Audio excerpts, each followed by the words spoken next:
This episode of Sheauxtime is brought to you by Civicside. Have an idea for your community but not sure how to get it done? The 24-Hour Citizen Project is an annual event that connects great ideas with the expertise, decision makers, and financial backing to help make them a reality. But these aren't ideas that the city takes on. These are projects taken on by you, the citizens of the community. Learn more at civicside.com. Cayla Zeek is one of the most incredible visual artists and designers in Louisiana, but more than anything, she knows how to hustle. Her tenacity shines whether she's traveling across the United States gathering inspiration and making business deals, winning the 2010 George Rodrigue Foundation Scholarship, or being selected as the 2017 Festival International Artist. Stay tuned. This is Sheauxtime.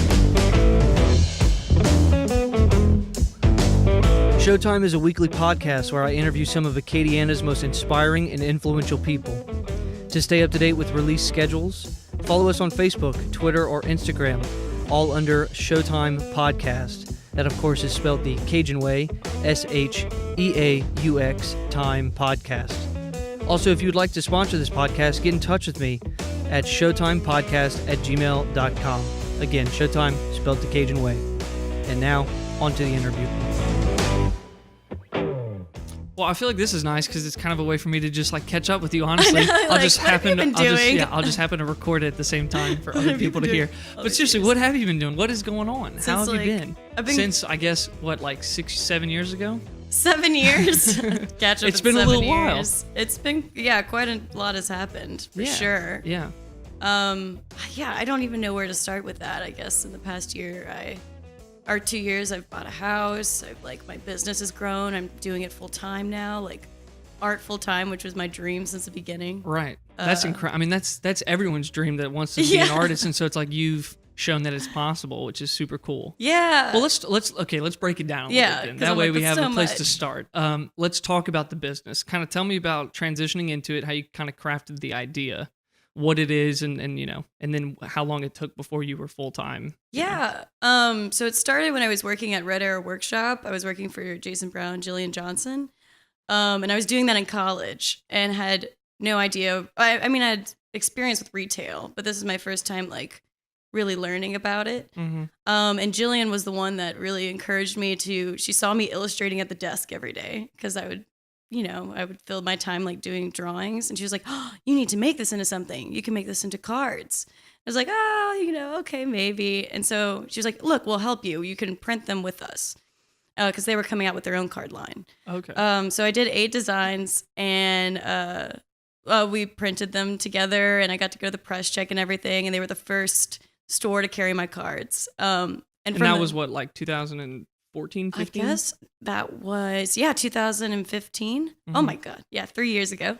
And so from then on, I started growing it slowly and slowly. I would do art markets. I started selling them outside of Green Room, the bar downtown, mm-hmm. at a little tiny table. And I had my cards and everyone in Lafayette was like, "What is this?" Right. Exactly. Nobody else was doing that really, making their own card line. Yeah. At least here in Lafayette. And from then on, I was doing markets all the time. And but at the same time, I was in college and then I graduated, got a teaching job. I was a middle school art teacher for 2 years and doing this I didn't realize at the same time. What middle school? Ascension Episcopal School. Oh, cool. So I taught middle schoolers for 2 years while growing this business. I was right. working double time. Oh, in the morning, it was school, teaching, and then in the right when I would get off, I'd take maybe a 15-minute power nap and get right into the cards and the stationery. I went to the National Stationery Show in May, and that was a real turning point. That was when companies from all over the United States and the world, international, saw my work and started carrying it in their stores. Wow. Yeah, and so from then it blew up. So I mean, how many people were there at this stationery show? Oh, I can't even give a direct number. It's thousands. Thousands, yeah. It's okay. Quite and a so few. Everyone's got their own designs of cards, and they're just trying to get companies to look at them and consider them to hold them in their. Right. It's all about wholesale. So it's all these stores, but it's also big name brands like Hallmark's there, Rifle Paper Company's there. Wow. Yeah. And so I had my little booth and I was Oh my gosh, so nervous. My best friend drove up with me, Dylan Norris. She was like my champion on the side, like rooting me on. We drove up to New York together to do this. Some little Louisiana girls. You drove? Yes, we drove. That's the best part of the story. I know. Like, which car did you take? My car. Like, we took this little Volkswagen. We're like driving through the Lincoln Tunnel, like little, like, oh my God, like freaking out. Right. But oh my God, what an adventure. Like, well, yeah, that sounds awesome. Yeah. And so, I mean, what happened? You were getting some traction there? I mean, yeah, your little booth was getting attention that it deserved, or what? Yeah, I was awesome. So surprised. Like, it really took off from there. Like, that's how I got into Trader Joe's. Like, I've been carried by stores in like from California to New York now. And like, I'm still working, like I'm still getting orders from different shops around the United States, but mainly my like recurring business is definitely here in like New Orleans and Louisiana is like. So, I mean, but you're like an artist, right? So this business person side had to have been a learned side of you, right? I mean, well, like, no, it was always there. I feel like these things are always there. Like I've always been a businesswoman, but I've also like always been a visual artist, and I kind of separate the two. Mm-hmm. My art is coming from a place that's really expressing this almost like darkness that I'm diving into and exploring and trying to understand and express and like put out there to connect with others. And it's like, it's a different aspect than my business, which is I love it just the same. It's just very creative. Right. But for me, it's more like it's whimsical and it's bubbly and it's fun. And I want it to be like, it's marketable. Mm-hmm. My art, on the other hand, I didn't want to put any pressure on it. I realized like I didn't want to be an artist that had to rely on selling my paintings when they're so personal and they are so close to my heart and like almost like, you know, a piece of me goes into them. Yeah. So it's like, wow, I could create this aspect to generate revenue that I can fund to do what I really love, which is my paintings and my art. Yeah. Okay. You're right. You are a smart businesswoman then, because like that ability for you to now not have to, like you said, stress yourself out about the painting side. Yeah. Right. You just started a whole nother side. And you're like, look, this can generate the revenue, and that way I can paint, and I can just be passionate about it, not try to make your paintings marketable or sell your paintings, go out and like sell your paintings, because that can't be fun. No, it kind of kills a piece of the magic that happens when you create a painting where it's like full freedom to just, you could put whatever you want into it. Right. And a lot of times in my paintings, especially the ones I was generating, I would say after high school or in college, were like very provoking. And I found my work was like pushing some nerves, especially around here. It's like very conservative. It was like tabbing some people and really like messing with them. They're like, that's a good thing. Yeah, I love that. You know? I'm like, it's like, yeah, get used to it, you know? Yeah, well, it's hard though. I mean, you introduce something new to a lot of these people. But it scared them. It arose some fear in individuals that was like, makes me uncomfortable. And at first, that really was hard for me to experience. I felt like such a sense of rejection and like feeling misunderstood for what I was putting out. Realizing what I know now, I'm like, I see what was happening, and that I was just hitting a nerve with people. It wasn't about me, and I took it so personally. I was like, oh my God, they think I'm this horrible person, or they just hate me because they hate my paintings. It wasn't like that at all. Yeah. But I was so like, oh my gosh, it was so hard. I stopped painting the way that I wanted to paint for, I'd say like years after that. Like after releasing my first series of paintings, it was like I didn't want to make that work anymore because it was just so painful to feel that kind of rejection. How were you getting that feedback? Were people directly telling you? It was kind of like through the word you just heard? Yeah, people weren't liking it, or it was freaking people out or whatever? Well, I remember I had posted one of my paintings on Facebook, and I remember my grandmother commenting under it, "Gross," and I was like, "Oh my God, like gross." What? Oh, and, okay, that's a pretty good example of that. That emulated everything you just said into like one sentence. And that was just, I mean, in Round Lafayette, like I would get asked to show my work because people knew I was a visual artist. Yeah. But every time I was asked by a different place to show my work, it was always but we want your PG work. And I was like, what does that mean? Like, basically my work that wasn't so. Definitely no figure work and nothing exploring too dark of subject matter, like my PG work. And I was like, oh, deep sigh. All right. Like I'll make some paintings for that. But it really just burnt me out. And like, I can imagine that would discourage you. Yeah.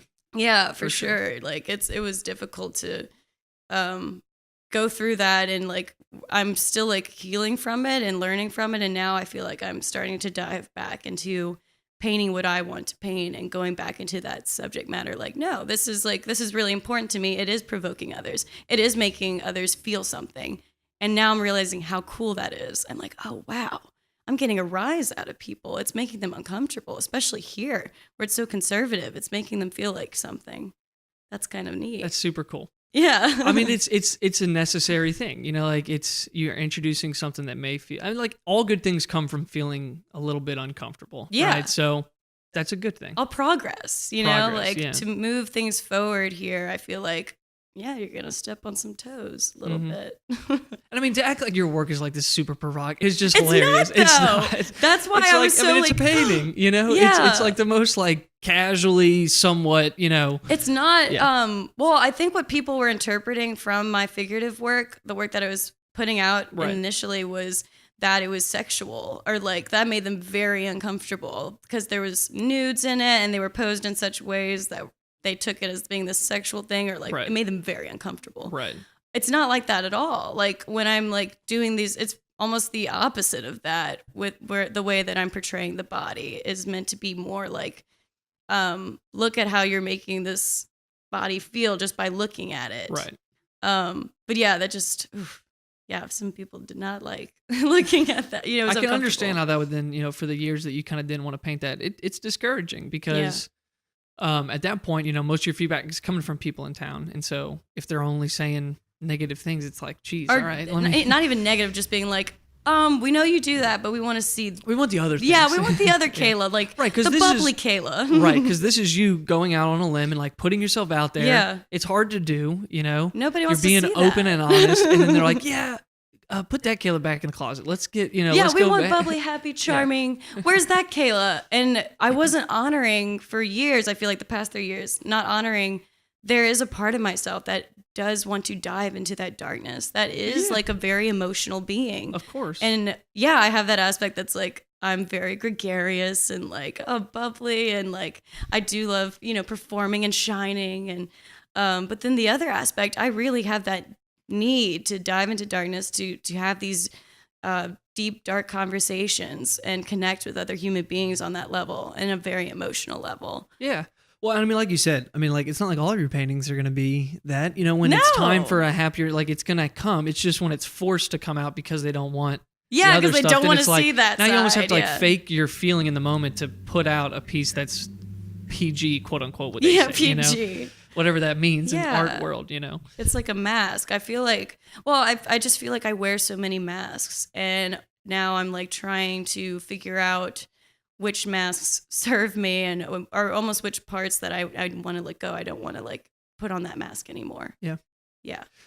You had mentioned Jillian Johnson, and I'm curious, can you just tell me a little bit about her? I never got to meet her, and everything that I've heard has been so wonderful. So I was wondering if you'd be willing to kind of just tell me about your time working with her. Yeah. So I met Jillian 3 years ago, and I wanted to work for her so badly at Red Arrow Workshop and even Parish Inc. Mm-hmm. She had built up these businesses that I just found the coolest thing in Lafayette. I was like, this is the cool new thing. Oh my God, I'm so excited. I just got back from New Orleans, and so I went in to apply. And how'd you hear about her, meet her? You just... I met her in the shop, but like I didn't even really know who she was at the time. Mm-hmm. I remember getting hired on at Red Arrow Workshop, and it was on such a whim. I just ran into Jason and Jillian, and it was around Christmas time, and they had seen me on Instagram, and they knew that I was like a painter and that I really like was a fangirl of them. Sure. And they were like, do you know how to rap? And I was like, I totally know how to rap. And they're like, all right, you can work for the holidays. You're hired. I was like, great. I started working for them, and I would say Jillian is the biggest influence on my life. Like, she is the reason I am the businesswoman I am today. Like, she taught me everything I know, and my like about wholesaling. Like, I remember we would go and get dinner, and she would sit down, and I'd have my notebook out, and I'd just be like scribbling notes. She'd be telling me not just like business stuff. She'd be like, okay, you got to listen to the Everly Brothers. Here's the song. You got to listen to this Bob Dylan album. She would loan me her movies. Yeah. Like, she loaned me like some of the best movies I've seen, and I bought them on DVD after she loaned them to me. Like, she gave me The Last Waltz. She gave me like Ghost World, and we would talk about them, and we would hang out at her house, and like, so yeah, we became like I would say we were friends. By the end of my time at Red Arrow, I was promoted to manager. They kept me on after the holidays. She's like, we really want to keep you here. Oh. And I was leaving to be a teacher. And I remember my last text message from Jillian was saying like, I'm so proud of you. And we knew we wouldn't keep you for that long, because you're going places. But also she was like, and this is great. Like, I always wanted to be your friend more than a boss anyway. And so at that time I was going to buy our house. And so we were going to be neighbors, and like, we were really excited to collaborate and be creative together outside of like a work relation, like, boss employee relationship we were just going to be colleagues, friends. That must have been pretty hard then. Yeah. I'm like, oof, it's emotional. Yeah, I can imagine. We don't have to keep talking about it, but she's an incredible inspiration, and I definitely can see her influence now in the, in my work now. For sure. Absolutely. And in Lafayette, that she moved this place forward like nobody's business. And there's so many people you can talk to, like what she did for like Black Pot Festival, for musicians. Oh my God, she got them. She would make logos for them or posters. She like managed them for a while. Like, she really made this place something special. And she showed she came from Tennessee, moved to Lafayette, and I feel like she showed everyone here how special Lafayette is. It's almost like we forgot or something, and we were almost like moving away from it. And then she was like, "No, this is magic. I moved here for a reason. Yeah, there is unique culture and magic here. Let us make it something bigger. Let's make it progress and stop like clinging to these old traditions. It could be something new for like new generations." Yep. Yeah. I mean, her legacy will certainly live on forever. Oh yeah, for sure. Do you have an idea for your community but no clue how to put it into action? The 24-Hour Citizen Project is an annual event that connects great ideas with the expertise, decision makers, and financial backing to help make them a reality in the Acadiana area. Be prepared to experience the ups and downs of pursuing your idea, the pressure of getting it done in 24 hours, and the encouragement given to you by your fellow citizens cheering you on. These aren't ideas for the city to take on, but rather projects taken on by teams made up of everyday people accomplishing extraordinary things together. Some examples of past projects include the Why Lafayette letters in Parc Sans Souci, Hydrate Lafayette, which installed drinking fountains all around Lafayette, and the Bus Stop Shelter. A team set out to take on a new bus stop design for Lafayette. The annual event is designed so that anyone can participate, whether you're pursuing an idea of your own, providing your expertise, or financially backing a project. Learn how you can take part and make a difference in your community at civicside.com. And now, back to the interview. Can you tell me a little bit about your early, life in art? When did you really figure out you wanted to be an artist? And then, when did you start taking art classes? And like, what did high school do for you? That kind of thing. Yeah. I've always been an artist. Yeah. It's something that's definitely like, I've always been creative. My first love was writing. Because I've been diving to this lately. It was writing these, I would write plays, I would write stories. I loved narratives. I loved symbolism and mythology. And I would come up with games. And games were my first, I would feel like art. Like I would design everything for the game, like drawings and like make people play characters. Very theatrical. And then I would say the first time I realized I wanted to do art as a career is high school. And that was definitely like Miss Kim Thibodeau in my high school class. My mother-in-law. I know. That's so crazy. Congrats on that, by the way. Thank you. But it was Kim Thibodeau, our first project in high school art class. Because I had taken art classes before that, but this is when it really like clicked that I could do this. Was like she said, do a self-portrait. And I remember drawing a self-portrait, and she looked at mine and she held it up in front of the whole class. She was like, "Wow!" And I had no idea. That must have just been like the most best feeling ever. I had no idea. Yeah, I had no idea because, like, people. I knew I was like the artsy kid. I was always really quiet and drew in the back of the classroom. But to have like someone take my work and like put it in front of everyone and be like, "Wow, look at this," I was like, "Oh wow, I've never felt this before. I've never felt recognized for this." And it was like something clicked. I was like, I feel like this is my way to shine. This is what I can contribute, or like what I can do to connect with other humans, because I was so shy, so introverted, so afraid. Right.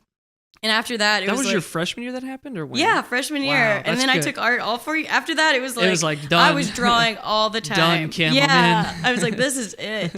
I was I would hold myself up in my room and draw till like 5 a.m. in the morning. Sometimes I'd be doing art projects just all the time, just for fun.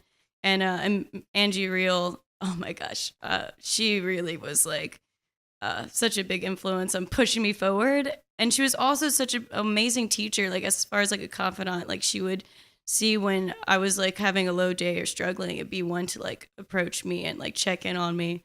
So yeah, and I still keep in touch with both of them, especially Miss Reel has like collected some of my pieces. She's actually buying this one back here. Oh really? Yeah, that's a beautiful one. Yeah, I'm so happy. She's and y'all don't even live that far from each other either. You're kind of in the same neck of the woods, so that's nice. Yeah, I really am so glad to like still have relationships with all my like art teachers, all your influences, right? Yeah, inspirations. Yeah. So I mean, tell me a little bit about like your senior year in high school. Y'all do kind of like that, like that AP. You do kind of like that whole, what is it? It's like a showcase of well, you have like AP courses and everything, and it's for like college credit. So there's an AP in drawing and an AP in design. And what I did was I did both. Mm-hmm. One was my junior year and my senior year.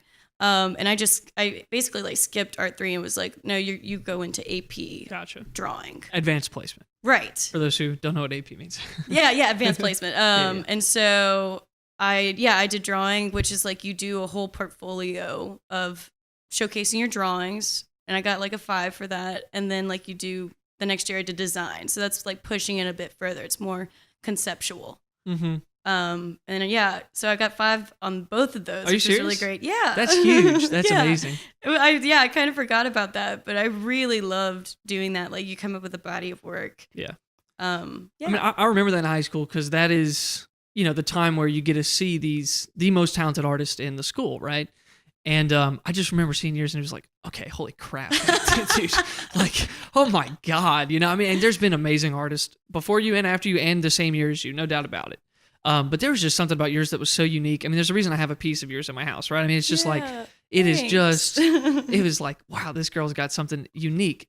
Because if you're an AP, everyone's a great artist. Oh, yeah. It was just that yours was so different than everybody else's. And it was just organic. It was unique. It wasn't forced. It was just like, that's just the way I am. I just make this. It just comes to me naturally. That was really cool to see. Thanks. No, that means a lot to hear that. And it hasn't, you've evolved, but I'm saying it hasn't changed in the sense that like you're still putting out that original, kind of stuff. Yeah, that's the cool thing about artists is like each one has their own style that you develop as you grow. It might change and morph and it gets better and better, but it's like you can still see that person, I feel like, in each of their paintings or drawings. So that means a lot to hear that. I'm like, wow, awesome. Do you remember which piece I have of yours? I don't. Which piece? The Good, the Bad, and the Ugly Duckling. Oh my God. And that's like, it is like my favorite. One of my favorite series. Yes, The Good, Bad, and the Ugly Ducks Duckling. and Westerns. Yes. Spaghetti duck westerns. It's brilliant. It was brilliant, and it's one of my favorite pieces. I'm glad I have it. I'm so happy you have that. I'll cherish that for the rest of my life. Seriously. That's actually like going into my business. You have like the bridge, between my business and my art. That's like right. Pretty cool. Right in the beginning. I feel honored. Yeah. Okay, so is there any other artists in your family? Like, where does this come from? I'm trying to think. My dad did do a lot of photography. That was very much his medium, and he would have like a dark room in his closet.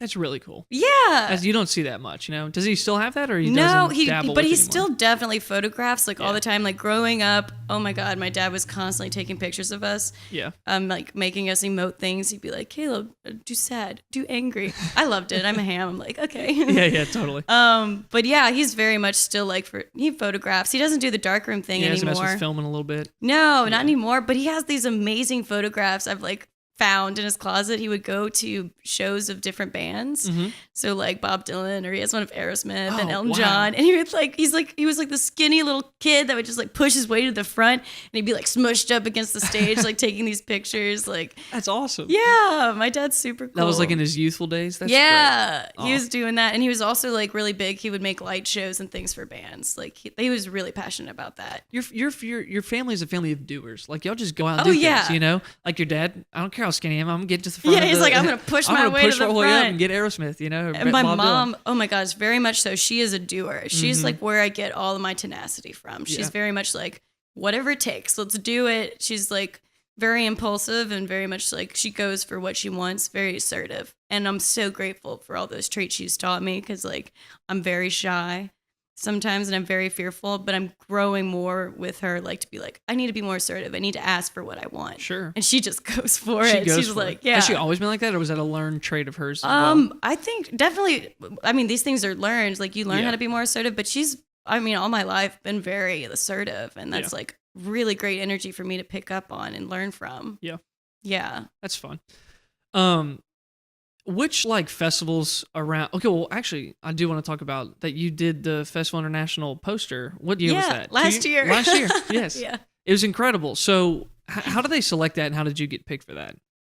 They just contacted me. Oh, okay. Yeah. See, that's even better. I thought it was like a competition, but they just said, we need her. Everyone asked me, they were like, Yeah. did you compete for this? I was like, no, it was over the summer before festival. I got an email about it, and I remember just being like, what?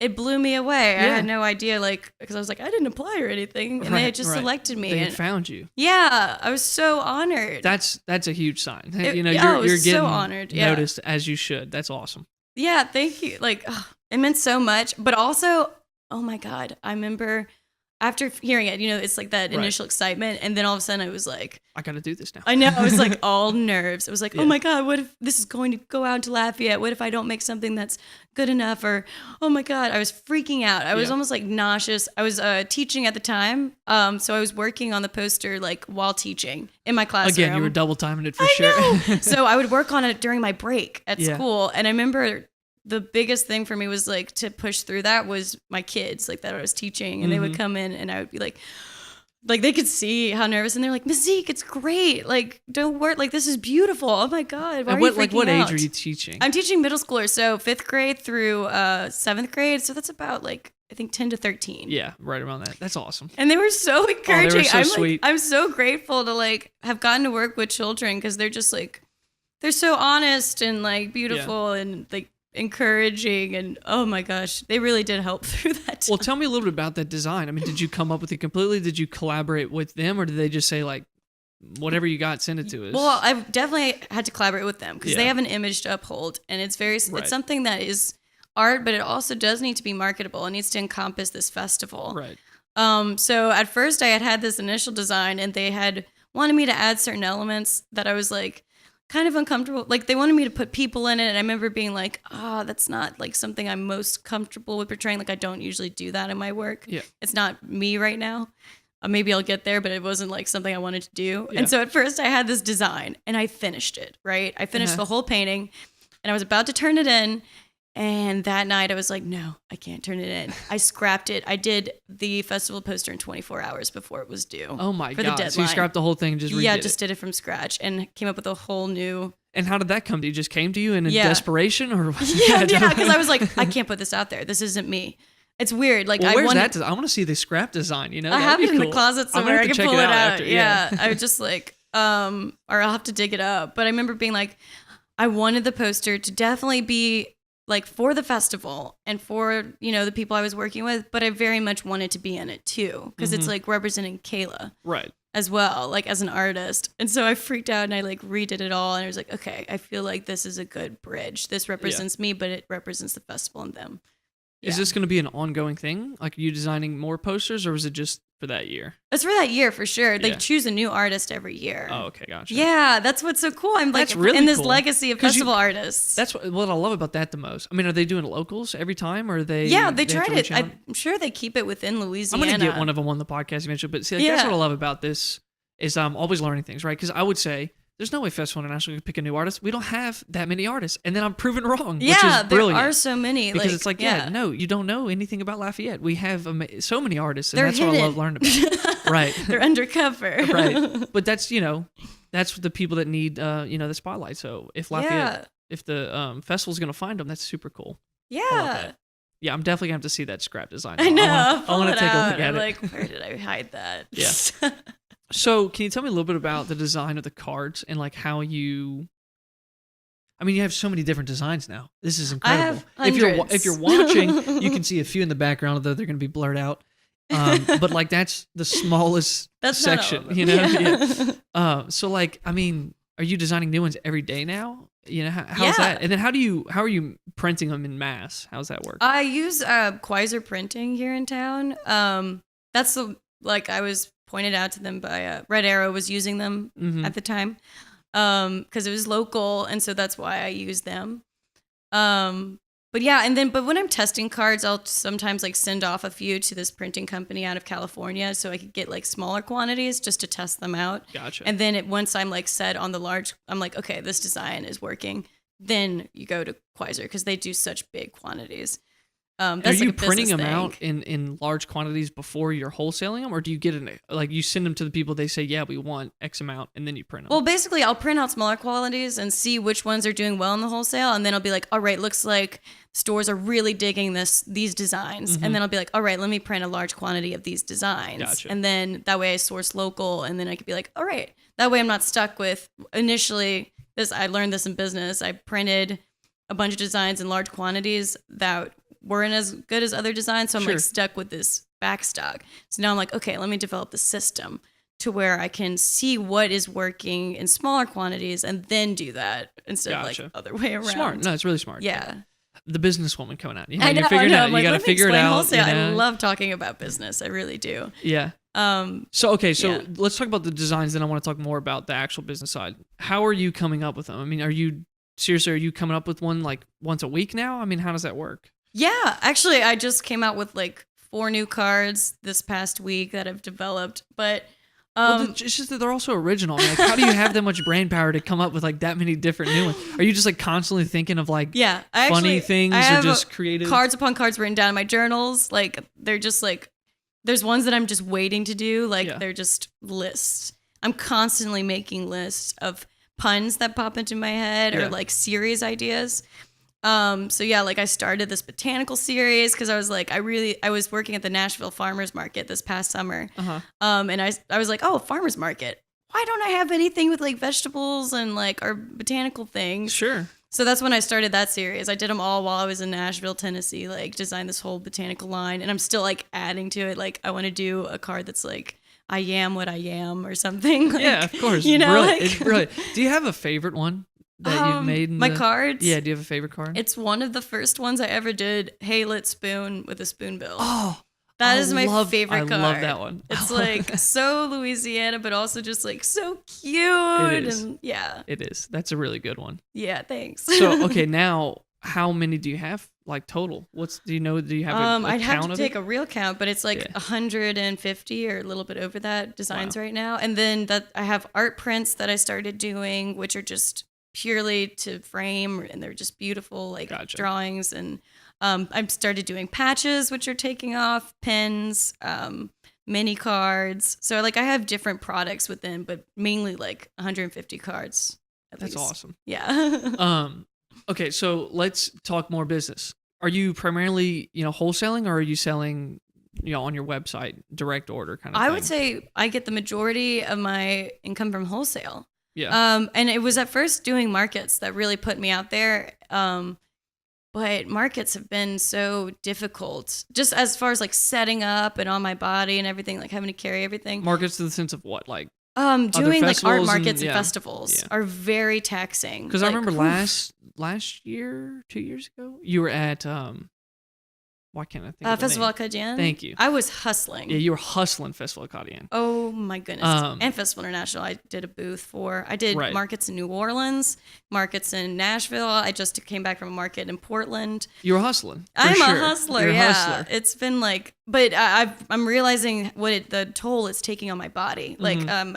when New Year's came around, my shoulders and like neck have completely locked up. I'm still like recovering, and I'm realizing it's from me like just ripping up a table and just Yeah. like shoving it over to a booth side. Carrying it Yeah, and- like and carrying really actually heavy doing things. the artwork too. I mean, it's not. Yeah, it's and then hard. like bending You're gonna over have traps that are drawing. like this big. Come That's like, what I feel like they are this big. You're gonna have big old traps. Yeah. So I was like, okay, this is like, I need to, sure, this was good for like initially getting out there and I want to Yeah. keep doing markets, but I'm really more focused on wholesale. And that's like where my income is coming from. But also like freelance design and commissions is like big for me. I love doing album covers and posters. I do wedding invitations. So locals will approach me to like or design business logos. Yeah. So that's where I like also do a lot of work, and then selling paintings every now and then. But I don't put any pressure on that. I just get to make them for myself. Yeah. And how are wholesalers finding you? Are you reaching out to them directly, or are they finding you at these festivals? Both. Okay. I do a lot of networking where I'll like mail off catalogs constantly. This past November, I went on this major road trip with my other best friend, Olivia Perillo, came with me. And I drove up to Oregon and came back down through California, and I grabbed like as many business cards, went into many shops, networked with owners, like handed out catalogs to them. That must have been a hell of a trip. My goodness. Yeah, it was. How long did that take? That must have been a while. We came back, I think, within 5 days. We did the drive back. The drive up I did in 3 days. Oh, so you were and I stayed the month. You were hitting up a lot of places a day then. Yeah, if you came back in 5 days. Yeah, it was like, darting into shops, grabbing business cards, especially like in New Mexico, California, and Oregon. Those markets are big there. Like they have a lot of cards there, not so much here. Which is kind of cool though. I think it gives is really me a cool unique that you're spin. kind of starting, Yeah. something fresh. And I mean, it's clear that people are loving it here. Yeah. So it's like, oh, we've never seen this. I love it, Yeah, So that's but they're really loving cool. it there too. For me, like going to Oregon and doing those markets was so like, what's the word I'm trying to think of? It was just satisfying to like see like, oh, my cards will do well here too. Like they it's love not just a local thing. Yeah, that they're unique in other places too. Like people hadn't seen designs like mine, and I was like, yes. That's like the validating. best. That's what I was like. Yes, okay, I'm doing something that's different. That is some serious validation. Yeah, for sure. I was like, all right, I'm gonna keep going. Okay, with this. so you've driven to New York and all the way to Oregon. I mean, you've driven the United States by now. Yeah, pretty much coast to coast. That's I awesome. love driving. That's like my ideal road trip. Is that just driving really really far and like drinking gas station coffee. Like yeah. Yeah. No, I know exactly what you're talking about. I actually did a trip to. I've done all of I-10. Yeah. So I did Los Angeles to Jacksonville, and then I went down to Miami. So like I've done all of I-10. I was pretty proud of that. That's awesome. I'm with you, man. I love the road trip kind of vibe.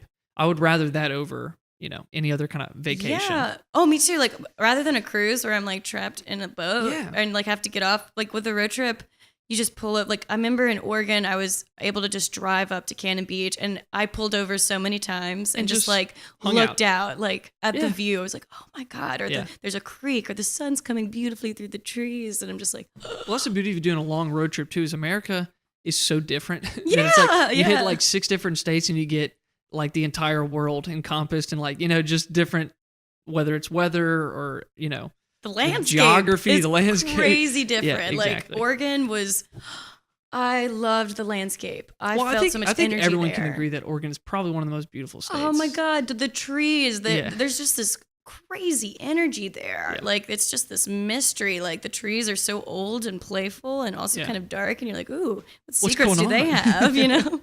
But yeah, I loved it. Great way to look at it. Yeah, that's such an artist way to look at that's it. How I experience a place. What secret? What are they hiding? It's true though. I mean, there's a lot of history there for sure. Yeah, and it's beautiful. So you got the two connective tissues there, which is a great history and a beautiful thing to look at, which is cool. I loved it. Yeah, that's awesome.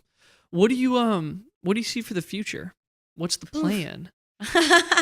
That's like the hardest question ever. Believe me. In fact, the only reason I'm asking it is because I wouldn't want to answer it myself. It's like if you turned it around, I'd be like, geez, okay. I know. So I'm sorry to put you on the spot. That's hard because I'm trying almost now to like live more in the moment because I'm such a future person. I was always like in the future or in the past. And the hardest thing for me to do is live right now and be like enjoying what I'm doing.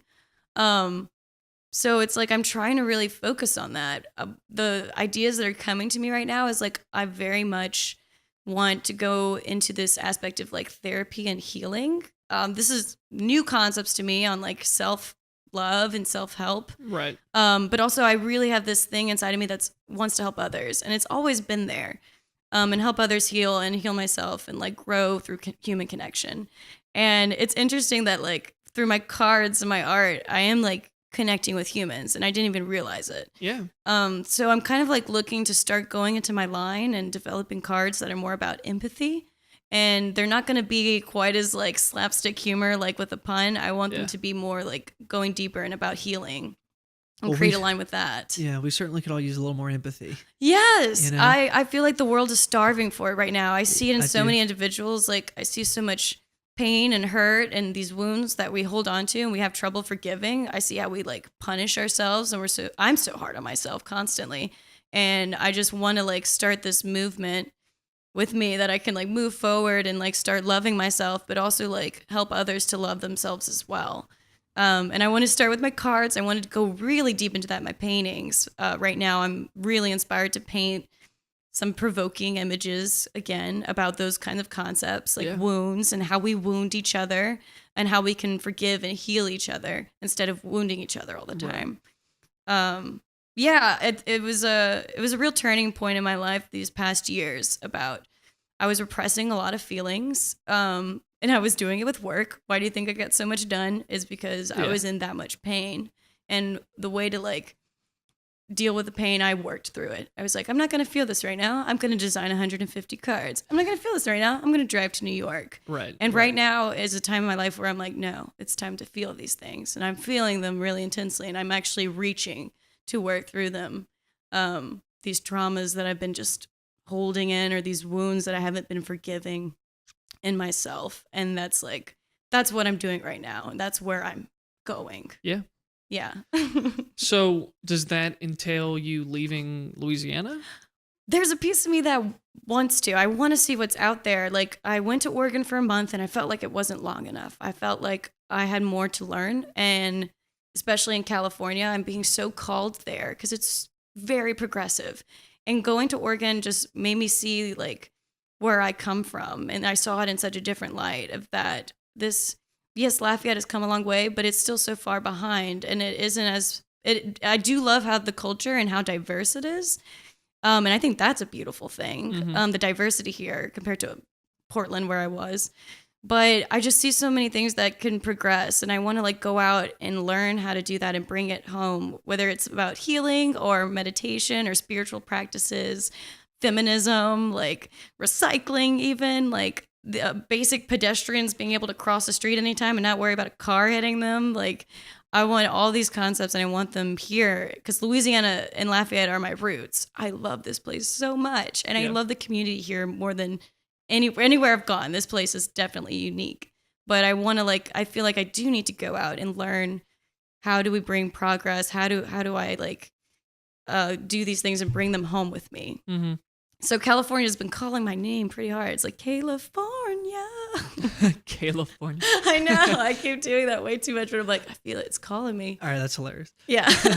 So, I mean, were you to move, I mean, do you find like Lafayette being a place though that you always come back to, you know, and like being a place where you maybe live the rest of your life with like California being a part of your life, or do you find yourself saying like, I don't know, I might just stay there? I don't know that yet, but I do feel like in me right now, like Lafayette is home. Right. Lafayette, this is my place. I don't want to ever turn my back on it because it's something that's so near and dear to my heart. It's made me who I am, and it's so much the community and the people I've met here. I've been so encouraging and supportive and beautiful. Just like, I love the individuals here. I connect with them so deeply. Other makers and artists and musicians, chefs, like dancers, like the people, theater community. I've connected so deeply with each of these people that I just want to be able to come back and support them and love them as much as they have supported and loved me. Totally. Yeah. I feel the same way. Well, is there anything you want to talk about?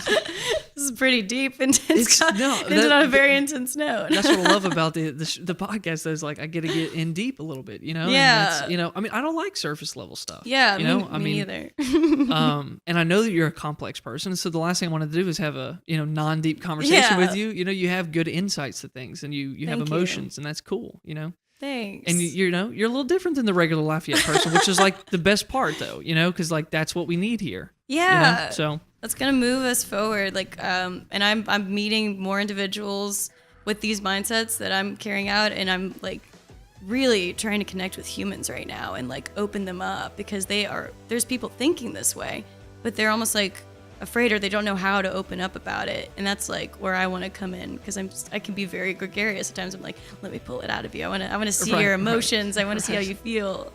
No, I mean, I know exactly. I mean, as a filmmaker, it's kind of the same concept in the sense it's like, no, I can make you feel things you didn't think you could feel. You know, it's in there somewhere. That's really awesome. Well, congratulations on your business. And all the success. Congrats on buying this beautiful house. Thank you. It's awesome. Thanks. And of course, congrats on continuing the painting side of your life, because every painting in here is just stunning. I love it. Thank you. So anyway, congrats. And thanks for coming on the podcast. Yeah, this is fun. It's been nice catching up.